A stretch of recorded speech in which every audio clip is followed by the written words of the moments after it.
fat. It's Thursday, 11th day of February. This is The Link on The Breeze and on KUAM News' Facebook Live. We're not on TV this morning. Yeah, we are covering the impeachment proceedings on both KUM TV8 and TV11. Some big things happening in the mainland, if that thing is. That's a general way to put it. Yeah. There are things happening in America. Yeah. 7:37. Let's go to the Zoom room where we have Melanie Brennan from the Department of Youth Affairs and Child Protective Services. Of course, there was a state of emergency declared at CPS, and they kind of took that agency and put it under the purview of Melanie Brennan, who was already the Department of Youth Affairs director. As I guess because of the pandemic and the stay-home orders and various combinations of the shutdown and the lockdown, a lot of things got by us with CPS. It's really tragic, but I guess now we're playing catch-up, and Melanie Brennan's here to tell us all about it. Good morning, Melanie. Hi, good morning, Chris. How are you? I'm doing pretty good. I didn't even know, I know now, but I saw that you just did a super, super long interview with our very own Tyler Mantanani. So I guess we'll just start with, was there anything that you left out in that 30-minute interview that you want to kind of start with? Actually, I think she pretty much covered everything. We came in, DYA came in with social workers, a supervisor, and an administrator and myself to assist CPS with a backlog of referrals. At least that was the focus. But quite obviously, there are other issues that led up to this huge backlog, which is even occurred even before the pandemic. And so I think just to make things clear, CPS is an overwhelmed agency. It has been overwhelmed for many years. And in fact, right now, if you look at the warm bodies, there's more vacancies at Child Protective Services than there are actually warm bodies to address these cases of maltreatment. And so, yes, we're working on the backlog, and we did get permission to bring in a group of Child Protective Service retirees, which they came in this week. They've been with us for 2 days already, and we've managed to vet many of the backlog of referrals. So it's a good thing, and we want to see how we can put these volunteer group, try to permanent them so that they can assist even with mentoring new workers. That's some good news. Good morning, Sabrina. Good morning. I'm sorry, Melanie, did you say what the number is in terms of how many cases are backlogged? So initially, when the former CPS administrator reported to the lieutenant governor, she reported that of the 1,146 cases received in FY 2020 to December, which is like the first quarter of FY 21, she reported there was a total of 1,142 cases that were received. And of those received, only I think a little less than 200 had actually been properly vetted and assigned. So that left a number in upwards of, my calculations were 900, but she had indicated that there were 848 cases that were backlogged. So just so you guys have 848 cases that you need to vet. So actually, like I said, we just got access to the PH Pro, which is their electronic case management system, and we were able to revisit those numbers, and it was actually upwards of 900. Oh. And since taking go ahead. So with that, we started on the backlog when we arrived on January 25th, and so I want to say within the first week we had vetted close to 900, close to 90. And so just kind of like not only vetting them, but ensuring that even if they were inappropriate to CPS, that we made referrals, that we made contact with these families, these children, and linked them to services. So for example, if we got an inappropriate referral for teenage pregnancy, and it was, a consensual thing. It was a boyfriend and girlfriend type thing. We just wanted to ensure, we'd make those follow-up calls to ensure that the family, the teenager, pregnant teenager, and now probably newborn has the supports needed so the baby can thrive. Well, what about like staffing and training? So obviously, when you have such a high turnover rate, training is essential. And sometimes what we've seen is new employees often get thrown into the crisis unit. And without the proper training, that turnover rate is just going to be exacerbated. So one of the recommendations that we're putting together is really an onboarding package that includes not putting incoming CPS social workers in crisis and intervention. So it's basically making them, giving them assignments in other areas. So what we're also noticing is that there's, that everyone has a caseload, but there's disparities in caseloads. And so you really want to focus your resources where it's needed, at the most. If you have a particular section that does not have any cases, then you want to move those resources into the critical areas such as crisis and investigations, Melanie, and case management. so we have 900 complaints that, when you say they haven't been vetted, just walk me back. So, for example, if I made a complaint about a case of abuse that I knew of, is my complaint one of these 900 that just was never followed up on? Is that what you're saying? So there's an intake worker that receives all the referrals, and he does a preliminary assessment. So he's just one person, and what he does is, if it's crisis, if he deems it a crisis, then that gets acted upon. Remember, a lot of the crisis situations, Chris, they'll come in through the police department, and so we go out. CPS will go out. So what we're talking about are other referrals. So I will say that during the pandemic, there were a lot of educational neglect referrals, and it came from the schools because families weren't picking up hard packets or weren't in communication with the schools. And so those are the types of referrals that kind of sat and weren't looked at. So we're not necessarily talking about, or are we in some cases talking about, people who make a complaint trying to help a child in a bad situation and nothing ever happens? Well, like I said, most of the crisis situations that come through are immediately attended to, were immediately attended to. Now, there were situations where cases came in because someone in the community was concerned. They saw a child on the road, and that's all the information they had. So that would have come in through the intake worker, and he would have, if he didn't have enough information other than just, the child and maybe a description of the child and the place, then that would be deemed not as immediate, needing immediate attention because the caller did not have enough information for a worker to actually go out on. So if anybody's listening or watching here this morning, Melanie, and they had made a complaint and they're kind of wondering whatever happened to it, what would you say to those people, those 900 people? Yeah, I would say definitely call back, re-refer. We have people now, DYA is assisting. Some of the DYA social workers are actually going out on cases to do these follow-ups. So I just think it's important that we try to restore the faith in the system. The pandemic was challenging, as I've said. CPS has been overwhelmed for years. This is an opportunity. This emergency situation is an opportunity for us to recruit the needed social workers. Like Sabrina said, because of the turnover rate, we need to really ensure that these social workers are trained so they don't burn out and leave, after a few months. And so it's just, critically important to have proper onboarding, to have succession planning when someone leaves, and to just always ensure that the vacancies, the recruitment is ongoing. Melanie, so when you mentioned that there were 900 some complaints that weren't addressed or vetted, and those complaints are reviewed by just one person, does that mean that one person is responsible for this, or are you just trying to say they were just so overwhelmed that?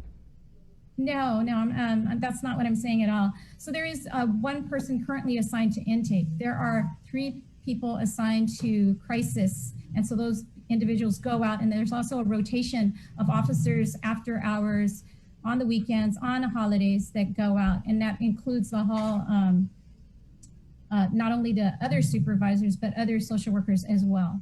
And then there's an investigation unit. Those are the individuals that go out when it's not a crisis, but the referral needs attention. So they go out and they determine whether or not these cases are substantiated, unsubstantiated, if the family, if the child needs placement, other than in the home. And then is the case management unit. The case management unit are the ones that manage these cases long term. They do permanency plans and ensure throughout, the child's, intersection with CPS that, that they go to the court hearings, that, that they're, the family's complying with service plans. So, it's more than just crisis intervention. It's a lot of case management. So do we now have more than one person handling the intake? Well, yes, we have DYA social workers there to augment staff. And as we speak, I believe there's a couple of interviews today and tomorrow. How many people do you plan on hiring? 16 total for the, well, if you include the administrator who retired on the Friday of the week I came in, then 17. Are these social work positions or entry level? So there is one supervisory position. There are several entry level, and entry level at CPS is a social worker 2. Okay. And there are several social worker 3 positions. And there's some administrative assistant positions. How long is it going to take to train them? So, when we first came on board, we interviewed all the staff from the different, the line workers from all the different sections. And we got Carol Hinkle Sanchez from the Attorney General's office to come in next week for supervisory training. That's key. You need to give proper guidance to your workers. I mean, that will aid in the burnout, in preventing burnout. If they have proper guidance and constant guidance, these cases take an emotional toll on the social workers. Just in speaking with them the first week, and when they talk about cases, they really need to ensure that that we take care of their mental health as well. I mean, that was pretty noticeable. Right. Yeah, and that was kind of on my next one. So we're hearing that there was also high turnover, and that a lot of the social workers were overwhelmed, having problems dealing with the burden of working and the pandemic and all that stuff. So, is there any kind of like counseling for those people who are out here, just being overwhelmed with what they have to do? I'm sorry, I only heard part of your question. I know that that everybody's experiencing a lot of anxiety in these kind of uncertain times, right? Even, just me in my own personal life. And so what we've done with Guam Behavioral Health and Wellness, we have a great partnership. And in fact, that first week that I came on board to CPS to assist, I asked Therese Ariola, hey, what can we do for our social workers? And she's offered some of her own social workers just to come out and speak with some of the CPS social workers and the DYA social workers that are really looking at all these cases. I've only been there. This will be my 14th day, but out of 13 days, there were over like 15 kids that had to be placed, in homes other than their parents. And so this is the kind of work that, when you leave work, you just constantly think about it. And it's hard work, and sometimes it's dangerous work. When you look at the trends of the allegations or the referrals that involve parental drug use, these social workers need proper training and need to ensure that they're working in tandem with the Guam Police Department before some of the child welfare checks that they do. And so that kind of coordination is a daily thing, and it's stressful, and it takes an emotional toll, and it's dangerous. And so it's not a job for everyone. And again, they need the support. You have to have a really supportive family, because you're not working just 8 to 5. You're working on the weekends, you're pulled away during holidays. And so we believe that it's critically important to be mentally healthy. And so one of the ways is collaborating with Guam Behavioral Health and Wellness and attending to secondary trauma. Is there a language assistance program? So the language assistant, every agency should have a language assistance program. I know for even DYA, we tend to use the court system. And that is one of the concerns that was brought up. We currently have one Chuki social worker, and he expressed that, I feel overwhelmed because anytime, we have a family that's of a certain ethnicity, they call on me. And so I have to drop whatever I'm doing, to go and assist. And so that's what we're looking at. We're looking at really having a diverse workforce and trying to address that issue. But yeah, it's a high turnover rate for so many reasons. The 15 children you said that were placed in foster care, is that right? So Sabrina, foster care is inclusive of kinship placement or relative placement. And as you know, we can cause more trauma to a child or to children if we remove them, and if they're siblings, and we remove them to separate homes. So the first thing that social workers must do when they have to make that hard determination of exertion or removal is to really look at relative placement. Somebody that children or a child is familiar with, because it is a hard time for the kid, and you just want to, like our message is we want to cause less harm. We want to protect the child, and sometimes that means that we're going to have to remove a child. And so really kinship placement is the best placement. There's only 41 foster homes currently, and 71 children are in those foster homes. So the majority of our kids are placed outside in relative placement. And we always want to try and get these relative placement license for foster care, so they get the needed foster care payment assistance to help in raising someone else's child. So yes, but the 15 children that were placed in kin care or relative care, are they from the 90 that just got vetted out of the 900 or so backlog since last year?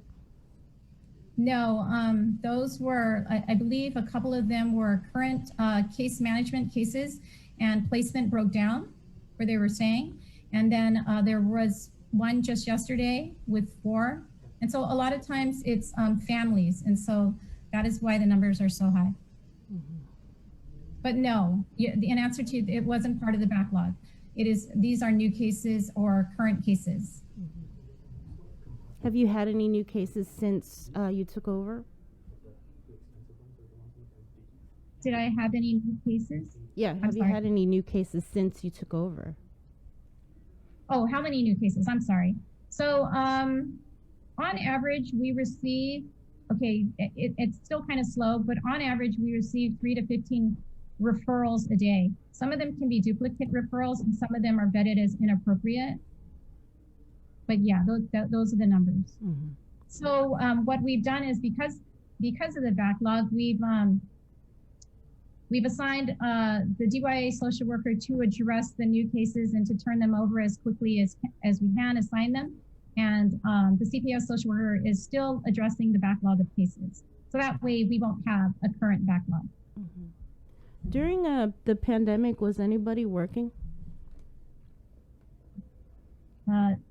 With CPS? Yes. Yeah. Yes. As you know, the referrals came in, and we have a number of referrals, and they were being inputted in the system.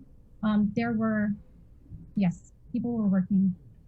So, Melanie, I mean, just to kind of go back, because I know we had a couple interviews since you took over. Who's responsible for these 900 complaints? I mean, is it a mix of just bad leadership, mismanagement, or it's a casualty of the pandemic? Because it seems pretty egregious. It is egregious. And again, a referral isn't just a referral. A referral is a child or children, and it's a concerned citizen or a mandated reporter that's reporting it. And that is why the governor, this administration, put out that emergency order so we could get in there and right away address the problem. Now, I know you guys are asking about personnel issues, and I've already listed. There's a number of things, a lot of factors that created this, and it was not only the pandemic, but I'm sure the pandemic only exacerbated it. So in reference to personnel issues, things are ongoing, and I really can't speak to that at the moment or ever. So someone got in trouble. I got you. Okay. As long as we know someone got in trouble, then that's fine.